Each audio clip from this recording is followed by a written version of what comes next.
What you call a Joe cell as such, if you call it that, I didn't call it that, other people have, but the Joe cell with round rings, that thing has been built off the universe and the planets. No, I didn't do it in the first place that way. I found out it lines up 100% to exactly that. Because I can draw your atom and I can draw your planets around the sun on a piece of paper as they are and just put a couple of lines on those and you end up with a Joe cell. The Joe cell is the name given to a special type of hydrogen fuel cell. This fuel cell is said to allow any combustion engine on the planet to run on water. In '92 we bought a V8 rover from the wreckers. Petrol at that stage was 42 cents a litre. Government always tells the truth. They said the petrol never ever exceed 42 cents a litre. 1 week later, after we had the car on the road, it had hit 53 and rising quickly. I just went, grabbed this stainless steel from the scrapyards, threw it all together in some weird order. I don't even know why, how or anything. On a Friday afternoon, which was my son's birthday, the 9th of October, I threw it onto a car. This was on the rover, this cell. Now I didn't hook it up to the carburetor, to the intake. I don't even know why I put it where I put it. But it ended up going, hooking up plain straight water through these neutral plates onto heat exchange on the 79 Rover SD 13500, not fuel injected, just carburetor. Disconnected all the fuel lines, all the fuel, everything else. Disconnected them, not left them on, pulled them all off. Hit the key, the damn thing run. The Joe cell is claimed to function something like this. It starts with the water. Tap water goes into a conditioning tub. A series of magnetic plates with electrical current negatively charge the water over a period of hours. This negatively charged water goes into the cell. To tune it in, electric current is applied for a short period. Inside the cell, stainless tubes which are positioned in strict relation to the golden mean ratio receive an oscillating DC current. By tweaking this combination, a frequency is created that allows the water to break into its two parts easily. The hydrogen is fed directly into the carburetor, replacing the petrol. If it works, the Joe cell is a standalone onboard energy device. It's claimed to get about 100 kilometres per cup. Well, the whole idea behind hydrogen fuels is basically a version of that, but the fact is that it takes a lot of energy to separate oxygen and hydrogen in order to break up water molecules. You need to put in a lot of energy to break the bonds so that when you burn hydrogen again, it liberates a lot of energy and becomes water again. You got the taco there? We put the cell together and put it on his rover, and lo and behold it continued to running after we turned the fuel off. So we looked at each other and said, righto, where's the candid camera? Because it just couldn't be this simple. Get with the Joe cell that's coming to you with the electropulsing hydrogen power that will blow your engine away. Get on the frequency groove and plug your caboose into the energy that's loose with the total over unity tower power.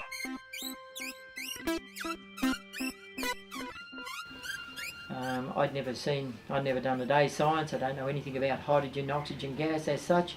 Don't know about Yule Brown, anybody like that. Never knew anything about anything as such. And I do know a hell of a lot about mechanics, you know, pretty good whiz on that. This balloon's going to do one of three things. One is it's going to implode and flame and turn the balloon inside out, and in rushing air is going to take every hair off me or everything else. The second thing, that's if we got the implosive gas straight off. Just for fun, we got these bubbles that trickle over down here. They're on there.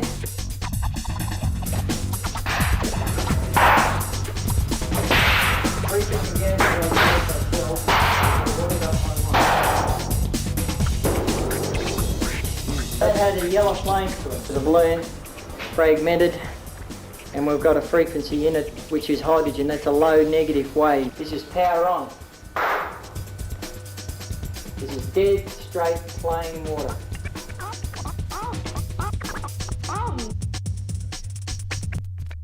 Over-unity devices are sometimes called free energy devices, and we say that is an inappropriate use of language, because clearly the electric inertia that comes from the gravity field due to fractality is not free, and there's a price to be paid. In the case of specifically hydrogen implosion devices, the inertia that's in the hydrogen was put there by the sun, and that there took some work to do that.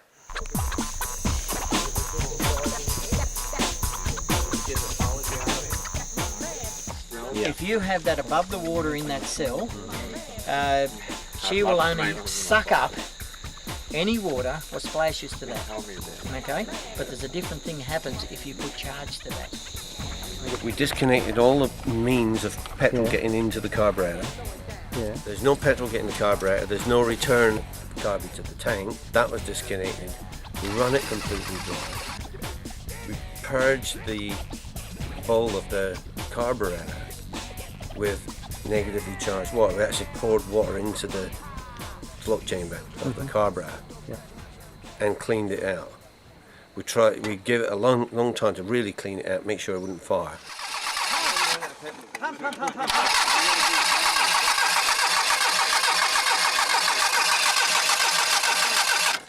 And then we got the cell connected.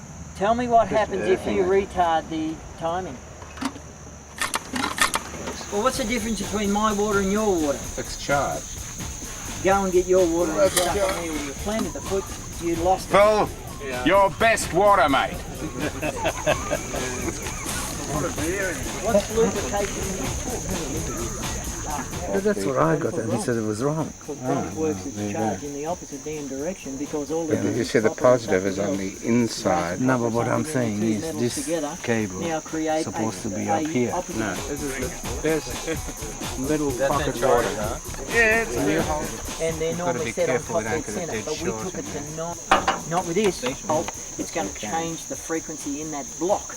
And it's firing, and yet it defies all logic, because the water, there's no hydrogen, there's no oxygen going in. It is creating another form of energy that can't be explained scientifically as we know science.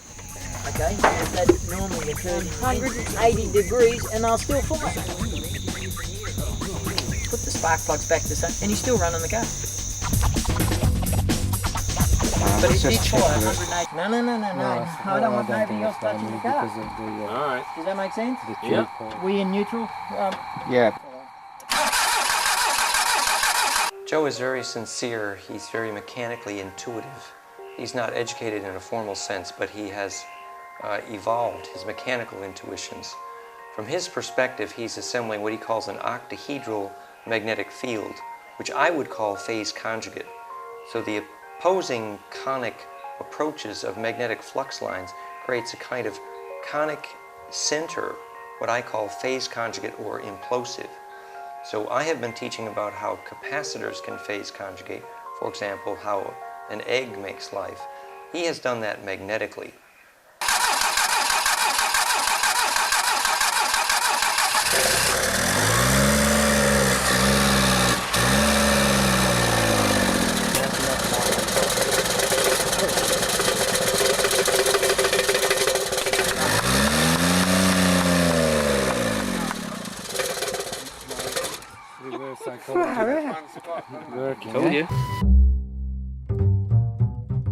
So the laws of energy conservation in combination with the laws of thermodynamics tell us that you can't get more energy out of a system than originally went into it. And that's why these things just can't work. It really doesn't make sense to me that this stuff could work. If you think about the water-powered car, for example, if you're splitting hydrogen and oxygen, burning it and getting water out the other end, you could make a closed loop where the water comes back into the system, and if you're getting more energy out than you put in, the thing will just run forever once you get it started. Everything we know about the universe and which is what science is about, trying to understand the way the universe works, the way the world works. Everything that we know tells us that this is impossible. Some of the guys who'd seen the car running think, oh, I think Joe must have put some petrol in there. He might have had some, he may have switched bottles, put another bottle in. And I said, but we passed that bottle around and took a drink out of it. It was just water in it. Suffering from a kind of delusion, refusing to accept reality. With extreme magnetic implosion, he's actually able to make the impurities in the water vaporize in a magnetic vortex. I believe that does relate to the use of the Joe cell classically for hydrogen, in that the concentric rings of the metal cylinder that were used, he actually would identify which end of the metal pipe was extruded first in the process of manufacture, because there'd be a little bit of ion bias in the direction of magnetic line up and down that metal piece of pipe. And if you balance those perfectly end to end, the concentric pipes, you create a perfectly what's called phase conjugate, or what he calls octahedral magnetic fields. I'd love to have a device like that in my backyard. You know, I wouldn't have to pay for energy ever again. But it's not going to happen. I never could understand why, if we had the possibility of having free energy, why we had to have energy we paid for. But that's capitalism and where our consciousness is at the moment. With our original group that we formed, which was called ASTRO, Alternative Scientific and Technological Research Organization. And so we formed this in the early 90s, and our aim was to research a lot of the new energy that was coming out at the moment. And Yul Brown was a Bulgarian inventor who decided to come to Australia after the war. He started a factory in Sydney, and he started putting together hydrogen gas generators and selling them as a welding apparatus. So we bought his first hydrogen gas generator and actually had to sign a statement that we wouldn't use it for anything other than welding purposes, although we wanted to use it to run internal combustion motors. Then we decided to make up our own fuel cell, producing hydrogen on demand. We got quite a bit higher fuel efficiency, and it even got to the point where one night driving back from a casino to Tabulum, this Holden station wagon, a 6-cylinder, actually ran out of petrol. What we were doing is we were supplementing the hydrogen oxygen we were getting from the fuel cell with the petrol. And this actually ran out of petrol and coughed and sputtered and then continued running. And when we got home, we found that the bowl of petrol was completely empty, and it had been running just on the fuel cell. So that was quite exciting, that we'd gotten 100% efficiency out of this fairly crude fuel cell.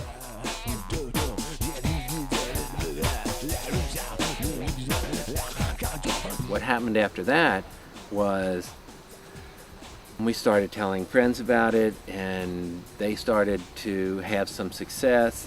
Everyone started talking, and it seemed to get, everyone was getting excited about these fuel cells.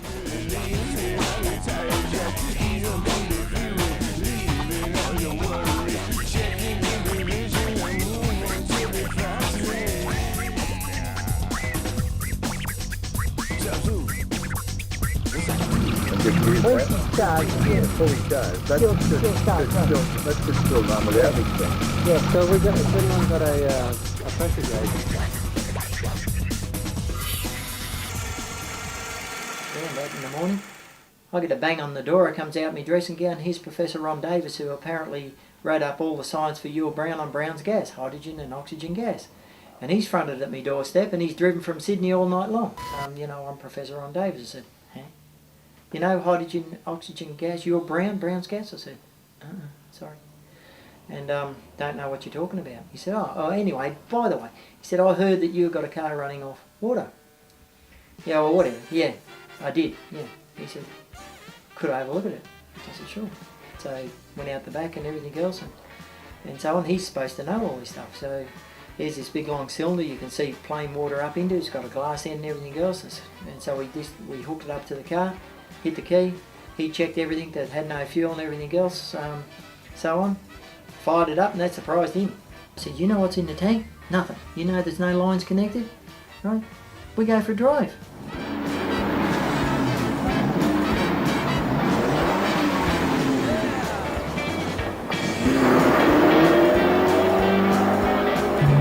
Doing too, mate. We're pushing 7,000 revs instantly straight out without any hesitation, and we're pushing all of us. Yeah, well, and the three car. of us. Yeah, three of us and the car. I mean, we're pushing 7,000 revs out in flaming third gear. Yeah. We weren't able to do that before. We even took one up to the Nimbin Aquarius Festival, the 25th anniversary, and showed this Holden station wagon with a fuel cell in it. And to my surprise, quite a few people got angry, because they said, why should you be able to ride around with this fuel cell and we still have to use petrol from a service station?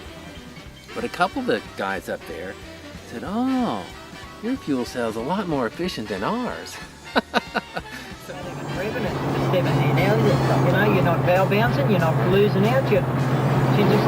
That's correct. Then what's he do? He wants to steal the car. Other fellow wants to take the cell. Fellas come everywhere from then on, you know? Just everywhere. And people come to me and say, oh yeah, you know, you got it for nothing, give it to the world. I say, well, okay, I'll give it to you, is that right? You want me to give it to you? Are you going to give it to the next person? It's plain water straight out of a creek off a hill. It has a neutral plates, it has positive outside, negative underneath, as we see. I now turn on the battery charger and you will see. Hallelujah. Now look down the side. Work your way over the side. You'll see that's hydrogen going downwards. It won't break the surface. You see this vapour coming off the top? That's possibly what's running the cars.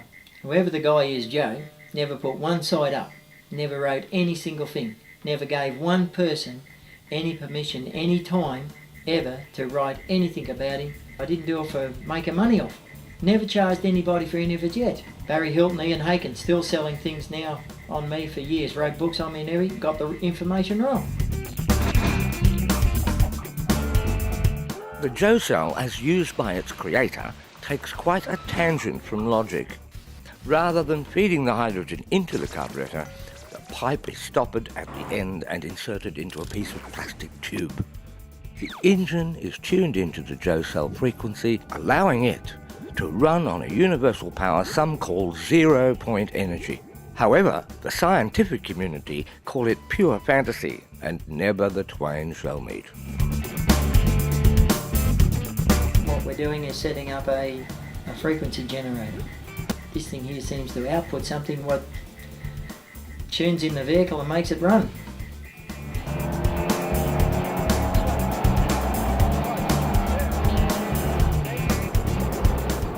The car that runs on water is not actually running on water. No, it's running on an energy created by the water. That's the way I see it. They don't use water. Can't possibly be running water because the outlet from the cell is connected to a dead end. I didn't understand why the vehicle seemed to start and run perfectly when nobody else seems to be able to hit it. This stuff works very strangely. So I just went on and did different cars, probably 20 or 30 cars. Learnt more information about things, built plates and cells and everything else. No electrolyte, no power input, different plates what shouldn't be connected. We get electricity off the cells, we get implosion, explosion, we get all these different gases. We ended up getting a resonating field within the tubes. So we actually have tubes in place that aren't electrically connected but are within the electrical field producing gas. So we've got excitement happening. They're just playing with little just half-truths, making things sound like they're possible because they have all the elements of something that's possible, but the quantities are wrong.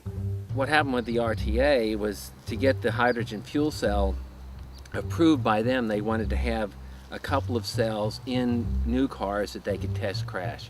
It was going to cost around $250,000, which we didn't have. A local member told a local politician And so it actually got back to the federal government at the time. They offered us $10,000 and a new car if we would sign over the rights to this fuel cell. Well, we didn't think that was a good enough deal because we wanted to hold some sort of proprietary rights over it. So we didn't do that. And soon after that, we had a group called ASIS saying it was not in our best interest to continue this line of research. They stressed their point quite vigorously, even to the point where the local police said that they didn't want any fatalities in their district, and they gave us sawed-off shotguns to protect ourselves with. So we knew it was serious when the police were giving us arms to protect ourselves. Had the Department of Defence through H Division were astounded at what we were doing. We showed them through the workshop over at the back of Joe's place. We were there for 3 days filming. I think they were amazed that we were just freely giving it away, that we weren't selling it. The engineer from Audi come across with a ASIO government fellow, what we know definitely is Australian ASIO government. They fronted one to see about me cells and everything else, so on like that. Spun him out in a couple of minutes too. You know, we've had Professor Ron Davis wanting to take out these cars. He took the first one. We never got it back or anything else. Mechanics, engineers, physicists, government people. Government people following you everywhere, bugging you, threatening you. Beyond 2000 we're going to do articles on me and everything else, and then when we get calls, somebody must have been bugging somewhere and going to send me kids back in the post to me if I go ahead with the story. So I said, stuff is, shut it down, not interested. Then they try and come and take your cars. Stan Meyer, we first heard about him in the early 90s. He had a Volkswagen dune buggy operating on a fuel cell, 100% efficiency.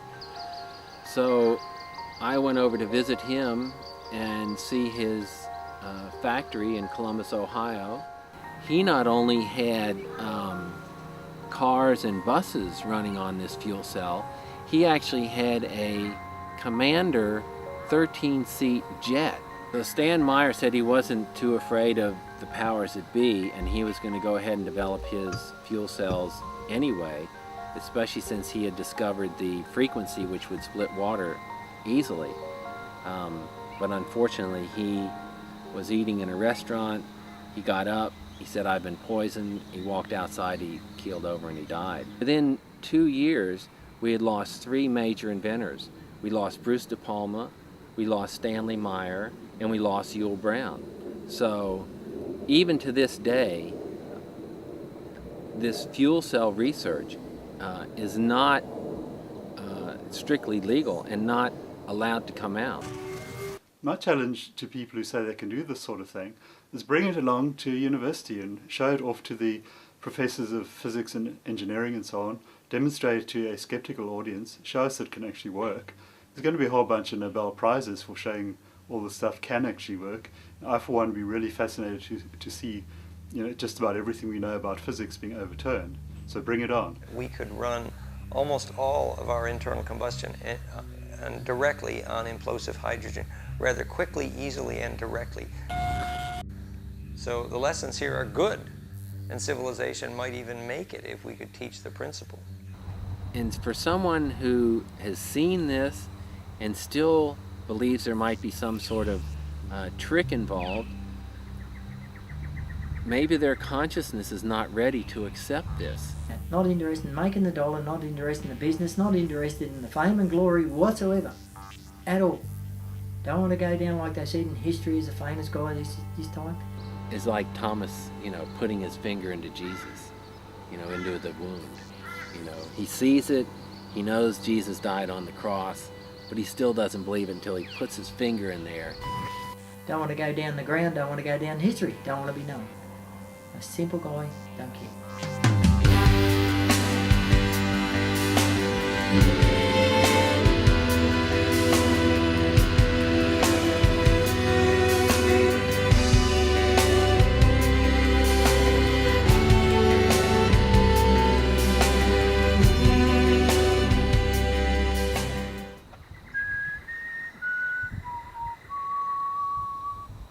All you